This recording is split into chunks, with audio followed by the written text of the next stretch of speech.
विदेशी यात्रियों के वर्णन। ये भी एक साहित्यिक साक्ष्य है।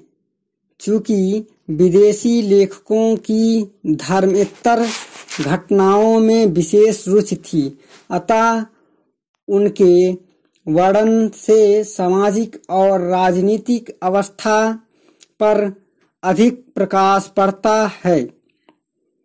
विदेशियों के वर्णन को 3 भागों में विभाजित किया जा सकता है। नंबर 1, यूनानी और रोम के लेखक। चीनी यात्रियों के वृत्तांत, अरब यात्रियों के वृत्तांत। अब हम इसमें देखेंगे विदेशी यात्रियों के वर्णन, विदेशी लेखन और राज दरबार पुस्तक और विशेषताएं क्या हैं। मेगास्थनीज जो है वो राज चंद्रगुप्त मौर्य के दरबार में आया था। इंडिका नामक पुस्तक की रचना की। उसने मौर्य प्रशासन, सामाजिक आर्थिक व्यवस्था, पाटलिपुत्र के बारे में जानकारी दी। डायमेकस, इसने बिंदुसार के राज दरबार में आया था। यह सीरिया के राजा अंतियोकस का राजदूत था। और डायोनोसियस जो था अशोक के दरबार में आया था। वह मिस्र नरेश टालमी फिलाडेल्फस का राजदूत था। और टालमी जो था भूगोल के लेखक है। वह द्वितीय शती तक ज्ञात विश्व भूगोल की जानकारी और प्लिनी नेचुरल हिस्ट्री यानी प्रथम सदी में भारत रोम व्यापार का विस्तृत विवरण है। फायान चंद्रगुप्त द्वितीय के दरबार में आया था। इसने फोक्यूस की 5वीं सदी से गुप्त साम्राज्य का समाज का विवरण देता है। और व्हेनसांग या युआन चांग इसे बोलते हैं, हर्षवर्धन के शासनकाल में आया था। सीयू की उसने पुस्तक की रचना की थी, यानी तत्कालीन समाज, राजनीतिक, धर्म एवं अर्थव्यवस्था की जानकारी देता है।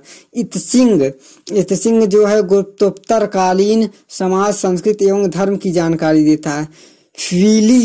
ह्वीली जो है व्हेनसांग की जीवनी लिखता है। व्हेनसांग की भारत यात्रा का उल्लेख मिलता है। यूनान और रोम के लेखक।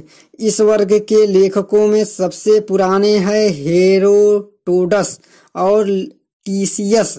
इन दोनों लेखकों ने भारत के बारे में जानकारी ईरान से प्राप्त की है।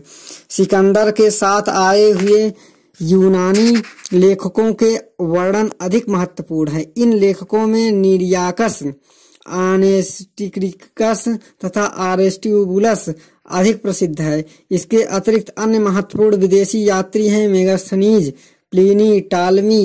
एक यूनानी ग्रंथ पेरिप्लस ऑफ दी एरेथ्रेंसी, जिसके लेखक का नाम अज्ञात है, किंतु उसने 800 ईसावी भारतीय समुद्र तट की यात्रा की थी। उसने भारतीय बंदरगाहों तथा आयात निर्यात की जाने वाली वस्तुओं की जानकारी प्राप्त होती है।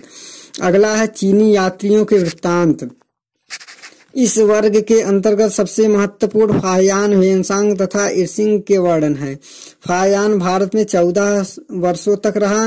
व्हेनसांग जिसको कहते युआन चांग हर्ष के काल में आया था, 16 वर्षों तक रहा। इर्सिंग 7वीं सदी के अंत में आया तथा काफी समय तक विक्रमाशिला एवं नालंदा विश्वविद्यालय में रहा।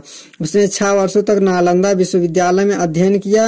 मा त्वान लीन ने हर्ष के पूर्वी अभियान का तथा चाओ जू कुआं ने चोल कालीन इतिहास का वर्णन किया है। आगे है अरब यात्रियों का वृत्तांत। इन वर्ग के लेखकों मुख्य हैं अलाबरूनी, सुलेमान अलाबरूदी इसमें सबसे अधिक प्रसिद्ध है। अलाबरूनी अबूरिहान, इसने तहकीके-ए-हिंद या किताबुल हिंद लिखी है। सुलेमान ने 9वीं सदी में भारत की यात्रा की। उसने पाल एवं प्रतिहार शासकों के तत्कालीन सामाजिक, आर्थिक, राजनीतिक स्थिति का वर्णन किया। अल मसूदी ने जो बगदाद का यात्री था, वह 10वीं सदी में भारत में यात्रा कर राष्ट्रकूट एवं प्रतिहार शासकों के बारे में लिखा। जीवनियां। प्राचीन काल में विभिन्न विद्वान सम्राटों के संरक्षकता में रहकर उनके दरबार में शोभा बढ़ाते थे। ये विद्वान तत्कालीन सम्राटों के जीवन चरित्र का वर्णन भी करते थे। बाण भट्ट द्वारा रचित हर्षचरित में हर्ष की जीवनी है। इसी प्रकार संध्याकार नंदी द्वारा रचित रामचरित, आनंद भट्ट द्वारा रचित बल्लल चरित इत्यादि महत्वपूर्ण जीवनियां हैं। कल्पना प्रधान तथा गल्प साहित्य। इन साहित्यिक ग्रंथों में ऐतिहासिक तथ्य नहीं है, लेकिन उस काल की भाषा, साहित्य, जन साधारण की प्रवृत्ति तथा सामाजिक अवस्थाओं के बारे में उनसे जाना जा सकता है। इसमें हर्ष के 3 नाटक नागनंद, रत्नावली तथा प्रियदर्शिका एवं कालिदास के नाटक और क्षेमेंद्र की बृहत कथा मंजरी इत्यादि हैं। आगे हम देखते हैं महत्वपूर्ण क्या क्या प्रश्न बन सकते हैं। जैसे कह रहा है कि चीनी यात्रियों के उनके कालक्रम के अनुसार व्यवस्थित करना। तो सबसे पहले कौन चीनी यात्री आया था? फाहियान आया था। इसके बाद सुयुंग आया था। फिर इसके बाद वेनसांग आया था और अंतिम यात्री सिंह था। एपिग्राफी क्या है? एपिग्राफी जो होता है अभिलेखों का अध्ययन कहलाता है। अब जैसे कि बौद्ध ग्रंथ संस्कृत भाषा में क्या है? महावस्तु है। और विद्या शास्त्रियों के उनके कालक्रम अनुसार व्यवस्थित कीजिए। विद्या शास्त्रियों में जैसे क्या है? पहले स्थान पे आते हैं विलियम जोन्स, फिर इसके बाद आते हैं जेम्स फर्ग्यूसन, और इसके बाद आते हैं जेम्स वर्सेस और अलेक्जेंडर कनिंघम। और इसी प्रकार हम देखते हैं कि निरुक्त जो है वेद की नासिका है। तो ये रहा प्रमुख विदेशी यात्रियों का वर्णन।